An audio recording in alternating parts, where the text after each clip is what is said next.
Okay, what is up, everybody? Mike here back today, and we're going right back into another record prediction for another AFC team. So we completed the entire NFC. We completed a couple divisions in the AFC. We're on our last team in the AFC East. We're predicting the New York Jets today.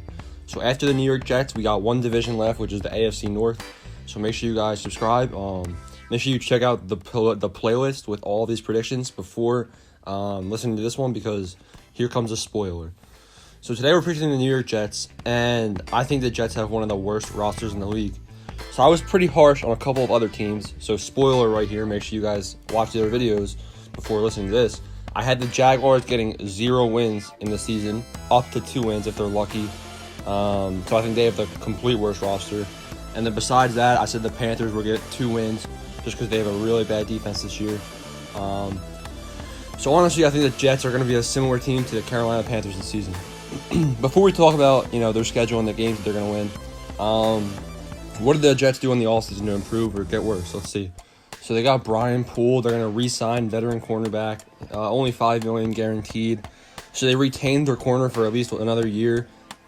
He's a starter. He played 68% of the snaps last season, which was the most as any quarterback on the Jets. It's actually a good steal. I'm surprised he didn't have a bigger deal, considering the value that he brings to the Jets organization. They lost Robbie Anderson, which that's going to hurt them dramatically. And they needed a speed receiver after losing him. People say, voila, they landed Rashad Perryman. No, this is a downgrade. He gives them a veteran presence, and he can, have some speed. But, it's not looking good in terms of this guy being the speed threat. He's not great. Honestly, I never heard of him until I looked him up to see why they signed him. So, not a great receiver right there for the speed threat. They have Denzel Mims, and then honestly underrated, they have Jamison Crowder. Jamison Crowder hasn't really been on a good organization his whole entire career, so he's kind of underappreciated. Jamison Crowder, he could be a good target for Sam Darnold, and Sam Darnold is a good quarterback. Let's just get that straight. Sam Darnold makes the Jets a better organization, but he doesn't have help around him to kind of elevate it. Sam Darnold is kind of like Deshaun Watson, where Deshaun Watson has no help at all. He did have DeAndre Hopkins, so I guess that's why he did decent. But, Watson has some help. Darnold has literally zero help, really. He's got Le'Veon Bell, but he kind of had a bad season last year. It seems like Le'Veon Bell wants out of New York, too, which is kind of sketchy, so look for that. They brought in Frank Gore, who's like 65 years old, I guess, for the veteran presence.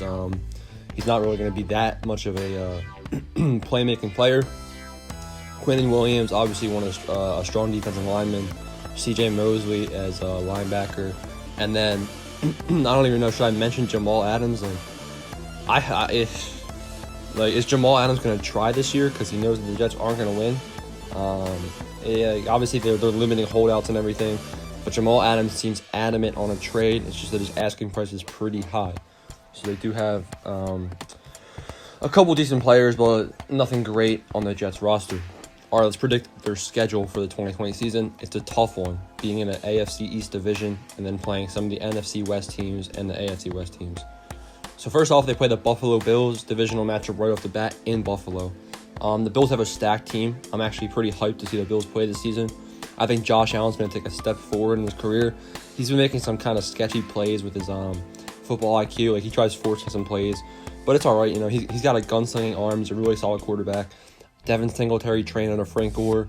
Really strong receiving core in Buffalo. Strong defense, really strong defense. I think the Bills are going to have one of the best defenses in the league with Jordan Poyer and Micah Hyde. Good corners. Their defensive line is a little sketchy, but Bills definitely get the win here. It won't be a contest week 1. Blowout game. Not a good start to the season. 0-1. Then they play the 49ers. I think the 49ers aren't going to be as great as last year. I already predicted their schedule. I still think they're going to get 12 wins, but that's just because they have a kind of easy schedule. And they're not that bad of a team. They lost Emmanuel Sanders. They lost Matt Breida. But they do still have one of the most complete rosters in the NFL, whereas the Jets have a ton of holes. Their offensive line's holes. Their wide receiver core. Let me see.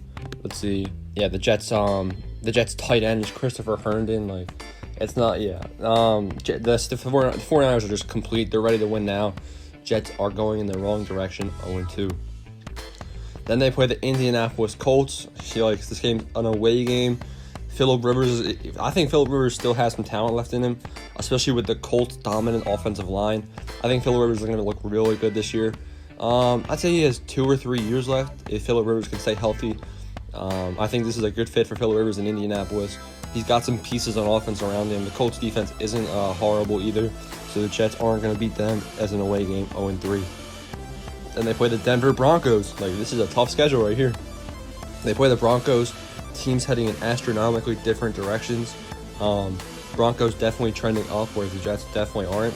Broncos got KJ Hamler, they got Jerry Jeudy, solid defense in Denver, and comparing quarterbacks, I don't know how to compare them really, because we got Sam Darnold, who I think Sam Darnold is going to, if he was on a different situation, he'd be great. And then we got Drew Lock, who this is kind of his prove it year. All right, Drew Lock, go prove it. Beat the Jets, who aren't a great team. Prove your worth with a good team around you. Jets 0-4, tough start. Then they play the Cardinals. This is the fifth team, right? The fifth game they're playing. Not one easy opponent so far. This game is a home game for the Jets, but the Cardinals, like I said with the Broncos, the Cardinals are ready to win now. I don't know why people are saying the Cardinals are still going to be third in the division. If you look at what the Cardinals did, everybody knows what they did on offense. They bolstered that offense up dramatically. But on defense, they got some real, help on defense. They got Jordan Phillips from the Bills, Isaiah Simmons, Chandler Jones, and Patrick Peterson, who are 2 Pro Bowlers. I think the Cardinals' defense is being slept on. And the Cardinals have a better team than the Jets by far. 0-5 for New York. 5 tough games. Here comes another game. It's in Los Angeles to play the Chargers. So I'm not a big fan of the Chargers in 2020. It's Tyrod Taylor or Justin Herbert. I think Justin Herbert eventually will be a good quarterback, but it's kind of hard. They got a bad offensive line. They should have a decent team, but I don't know. I just don't see the Jets starting off 0-6 because that's pretty tough to do. 0-6. So we'll mark this one up as a win. Give the loss to the Chargers. Jets 1-5. Another tough stretch here for New York. They play the Bills again. This game is a home game for the Jets, but it's not going to matter. The Bills are going to be a dominant team this season. Mark my words. Then they play the Kansas City Chiefs in Kansas City. Not going to talk about this game. Let's be real here. Jets versus Chiefs. Who's going to win? So now they're 1-7. And they play the Patriots for the first time. It's in New York. And I predicted this when I did not know that Cam Newton was quarterback. So Jarrett Stidham was at the quarterback, and I still predicted that the Jets were going to lose this game. Now that Cam Newton is quarterback, let's be real here. The Patriots defense is still elite. Patriots offense might take a step back this year, but it's not going to matter when you're playing a team like the New York Jets. Patriots get the win 1-8. Then they play the Dolphins for the first time. Back-to-back games against the Dolphins coming up. We'll just say that they split, all right? So I think that in Miami, they'll lose. And then the week after, they play them in New York. I guess they have a bye week. And honestly, the Dolphins should win this game. I easily think that the Dolphins should win this game, maybe even sweep the Jets. I just think, you know what? Let's just give the Jets an upset. I feel bad for the New York Jets fans. Not really, because you're a bad franchise. But we'll give them a win. We'll say that they split with the Dolphins maybe. Even though the Dolphins are heading in the right direction, I could easily see the Dolphins sweeping. Dolphins should sweep, but we'll give them a win. So it looks like they're 2-9 now.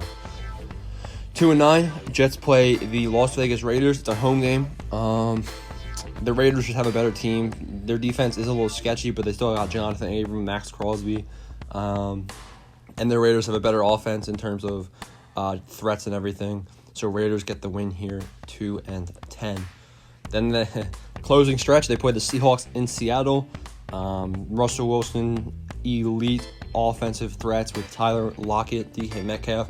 The Seahawks run the ball a little too much, but honestly, go ahead and run the ball against the Jets because their defense isn't going to be great at stopping it. Seahawks are going to score 50 points this game and get a big win, 2-11. Then they have a 3-game closing stretch. They play the Los Angeles Rams in Los Angeles. I could see this being an upset if it was in New York, but it's not. The Jets, they're probably not even going to have any fans this year because New York's a hot spot. Imagine, being a horrible franchise, 0 fans.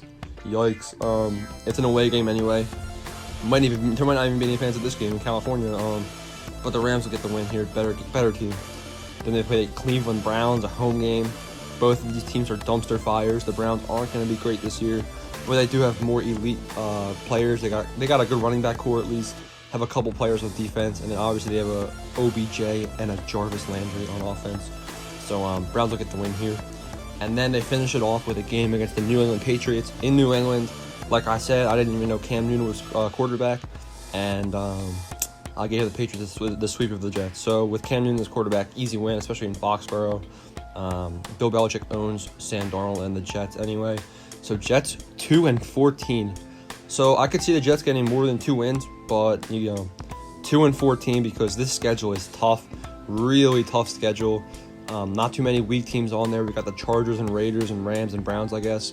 Those are four of the teams, I guess. And I did give them a win against the Chargers, so sorry, New York Jets fans, you're gonna have to wait a couple more years to get some more wins. So there it is, 2-14 for the Jets. Not great. Next up, AFC North. Let's do the Steelers next time. So next video is gonna be the Pittsburgh Steelers. Thanks for watching. Let's know what you think down below.